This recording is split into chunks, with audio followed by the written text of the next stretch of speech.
ഇരുണ്ട നൂറ്റാണ്ടുകളുടെ നിഴൽ വീണ രാവുകൾക്കൊടുവിൽ കടന്നുപോയത് കേവലം ഒരു രാത്രിയായിരുന്നില്ല.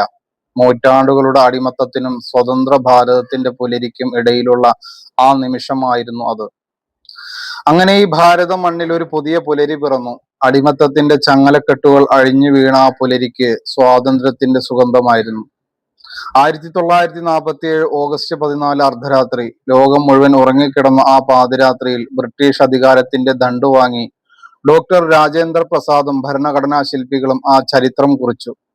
Union Jack താഴെയിറങ്ങി. അർദ്ധരാത്രിയുടെ ഇരുട്ടിനെ കീറിമുറിച്ച് നമ്മുടെ ത്രിവർണ പതാക ചെങ്കോട്ടയ്ക്ക് മുകളിൽ ചിറകടിച്ചുയർന്നു.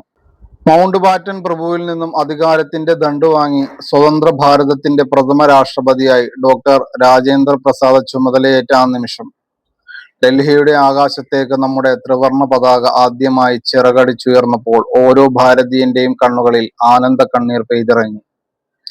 അതൊരു കേവലം ഒരു പതാകയായിരുന്നില്ല, ജീവനും ജീവിതവും മാതൃഭൂമിക്കായി സമർപ്പിച്ച ലക്ഷക്കണക്കിന് ആത്മാക്കളുടെ സ്വപ്നമായിരുന്നു. ഗംഗാതീരത്തും ഹിമാലയ സാനുക്കളിലും ആഞ്ഞടിച്ച വിപ്ലവത്തിന്റെ പ്രതിധ്വനിയായിരുന്നു. ഇന്നീ തലയുയർത്തി നിൽക്കുന്ന ഭാരതം ആ ചോരത്തുള്ളികളുടെ, ആ വിയർപ്പ് തുള്ളികളുടെ വിലയാണ്. ഓർക്കാം ആ വലിയ ത്യാഗങ്ങളെ. എല്ലാവർക്കും എൻ്റെ ഹൃദയം നിറഞ്ഞ സ്വാതന്ത്ര്യ ദിനാശംസകൾ.